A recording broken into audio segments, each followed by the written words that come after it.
वही यमिन, मुझे सब्र नहीं ना, मैं गरम गरम खा रही हूँ। आप ठंडा करके खाइएगा, मुंह जल जाएगा। वेरी टेस्टी, ज़रूर ट्राई कीजिएगा इसको।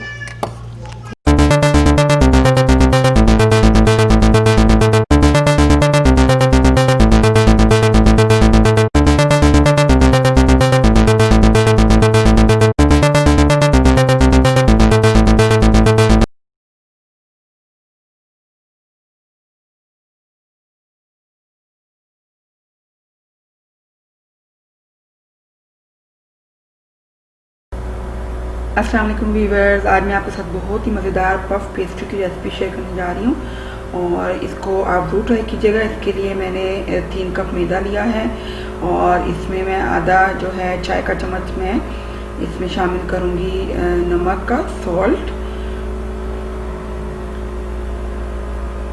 हाफ टी स्पून में इसमें शामिल कर रही हूँ सॉल्ट का।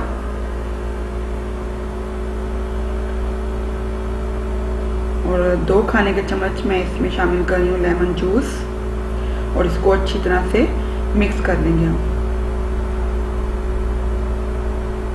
इसमें व्यूअर्स वीडियो में बहुत ज़्यादा एडिटिंग मैं नहीं कर सकी थी, तो होपफुली आपको बहुत पसंद आएगी और आप इसको बहुत ढेर सारे थम्स अप भी देंगे। और मेरे चैनल मीनू व्लॉग को प्लीज़ सब्सक्राइब कीजिएगा मस्ट, और बेल बटन भी प्रेस कीजिएगा ताकि न्यू वीडियोज़ आपको नोटिफिकेशन जो है उनके रिसीव हो सके। अब मैं इसमें ये 100 ग्राम मैंने मक्खन लिया है, ये मैंने रूम टेम्परेचर पे इसको रख दिया था जिससे ये काफ़ी हद तक मेल्ट हो गए। और अब मैं इसको मैदे में डाल दूंगी और इसको मैदे के साथ अच्छी तरह से मिक्स अप कर लेना है। ये देखिए हमने इतनी अच्छी तरह उसको मक्खन को मिक्स किया है कि वो क्रम्स की शक्ल में हमारा मैदा आ गया। और हम इसको उठाएंगे तो ये एक जैसे मुट्ठी बन जाती है। इसकी ये निशानी होगी कि इसको एक आप मुट्ठी में उठाएं और इसको प्रेस करें तो वो मुट्ठी की फॉर्म में आ जाएगा, इकट्ठा हो जाएगा। तो अभी स्टेज पे जो है हम अपनी डो को गूंद देंगे और इसके लिए हमें बिल्कुल ठंडा फ्रिज का पानी चाहिए और उसमें बर्फ़ डाल देनी है। आपने इतना ठंडा होना चाहिए। और ये इतना ठंडा पानी था कि मेरे हाथ जो है ना वो बिल्कुल सुन्न हो रहे थे, लेकिन कुछ पाने के लिए कुछ खोना पड़ता है, कुछ मेहनत करनी पड़ती है, तो हमने भी मेहनत की और थोड़ा थोड़ा पानी डाल के आपने डो को गूंदना है। ये देखिए हमारी डो थिक है, हार्ड है और इसको पतला नहीं आपने रखना, इसको थोड़ा हार्ड साइड पे रखना है आपने। और इसी तरह से डो को मसल के और हम इसको इकट्ठा कर लेंगे।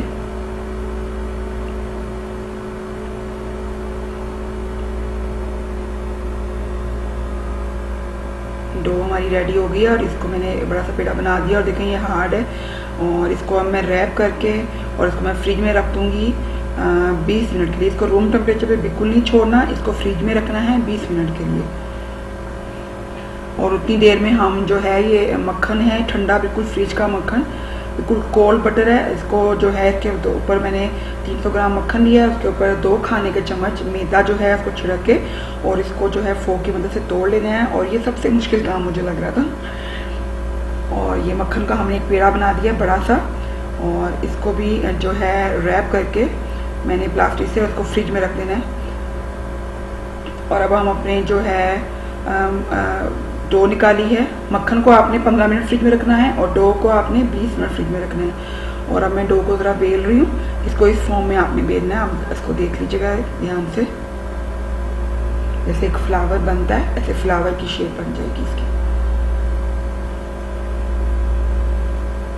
जी मैदा डस्ट करके और फिर आप इसको इस फॉर्म में, फ्लावर फॉर्म में इसको बेलना है हल्के हल्के हाथ से।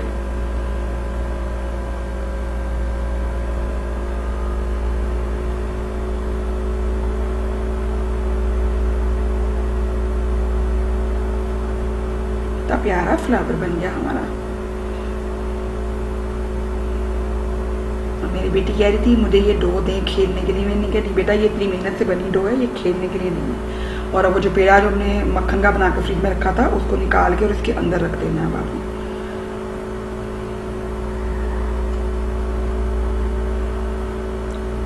और इसको आपने रैप कर देना चारों तरफ से। दोबारा बड़ा सा हमारा पेड़ा बन गया और इसको अब हम दोबारा 15 मिनट के लिए फ्रिज में रखेंगे। थोड़ा सा इसको पहले बेलेंगे और क्योंकि गर्मी थी तो हमारा जो ठंडा मक्खन था वो भी थोड़ा सा मेल्ट होकर बाहर की तरफ निकल रहा था। ये इसको हमने एक बार बेल लिया और हम इसकी अब फोल्डिंग करेंगे, क्योंकि ये पफ पेस्ट्री होती है ना, इसकी फोल्डिंग हुई होती है बेसिकली। तो अब इसकी फोल्डिंग करेंगे। अभी हमने इसको फर्स्ट टाइम बेला है मक्खन रखने के बाद। ये गर्मी के वैसे मक्खन जो है उबल के बाहर आ रहे हैं हमारा। इसकी फोल्डिंग होगी, इसको फ्रिज में रख दिया है और अब इसको 15 मिनट बाद निकालेंगे दोबारा। अब ये 15 मिनट बाद इसको मैंने निकाला है और थोड़ा सा इसको करके फिर हमने इसको बेल के और दोबारा से इसकी फोल्डिंग कर दी है।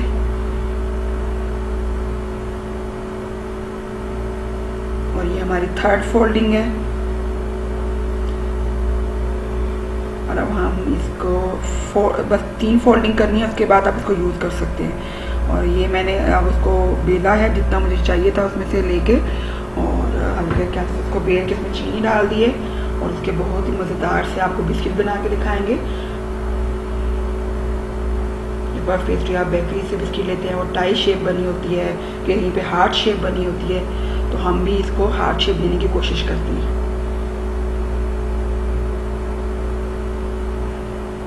We are trying, my friend is helping me and we are trying our best। और ये हम एक बाकर खानी का भी एक्सपेरिमेंट कर रहे हैं, बाकर खानी भी इसके इंशाल्लाह बनाएंगे। और ये बहुत ही ज़बरदस्त रेडी हुआ था, बच्चों ने बड़ों ने सबने बहुत शौक से खाया था। और ये देखिए इस तरह इसकी बाकर खानी की इस तरह हम फोल्डिंग करते जाएंगे। बहुत ही मज़ेदार और क्रिस्पी और टेस्टी ये सब बना था।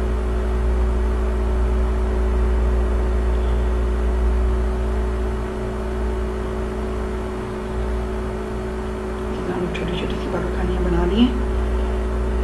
और वो जिसमें हमने चीनी डाली थी उसको हमने 10 मिनट के लिए फ्रिज में रखा था फोल्ड करके। और अब उसकी कटिंग करेंगे और उसको बिस्किट्स की शेप देंगे, जो आपको पसंद हो आप वो दे दीजिएगा। हम इस यहाँ पे हार्ट शेप देंगे इंशाल्लाह। पहले इसको 2-2 इंच के गैप से, आपने 2-2 इंच का गैप रखना है और उसकी कटिंग कर लेनी है सबकी।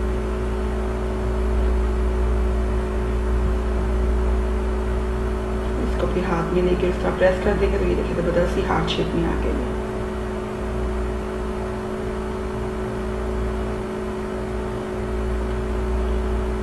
सब हमने रेडी कर लिए हैं हार्ट्स अपने पफ पेस्ट्री के। और अब हम इसको बेक करेंगे।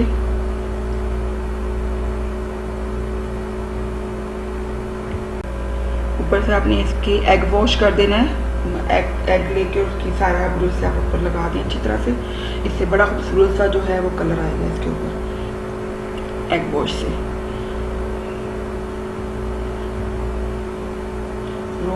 जो हमारा ओवन है उसको हमने प्री हीट कर लिया ऑलरेडी 180 पे 10 मिनट्स के लिए। उसको हमने प्री हीट कर लिया, तो हम इसका एग वॉश कंप्लीट करेंगे।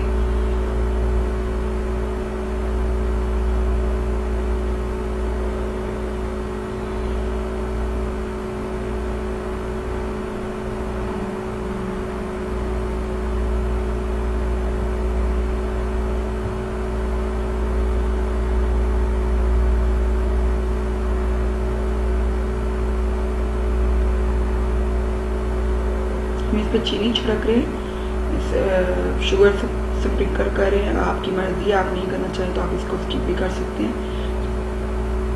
इससे बड़ा अच्छा सा वो फ्लेवर आएगा, क्रंची क्रंची सा।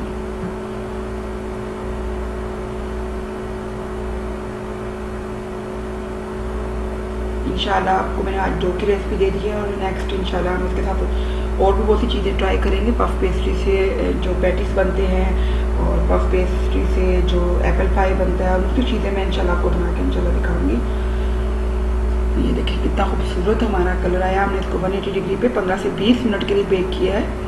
और बाकी हर जो ओवन है उसका अपना भी थोड़ा सा हिसाब किताब होता है, वो आप अपने ओवन के हिसाब से देख लीजिएगा। और ये देखें इसकी बैक साइड भी मैं आपको दिखा देती हूँ। देखिए कितना खूबसूरत इसका कलर आया है दोनों साइड से।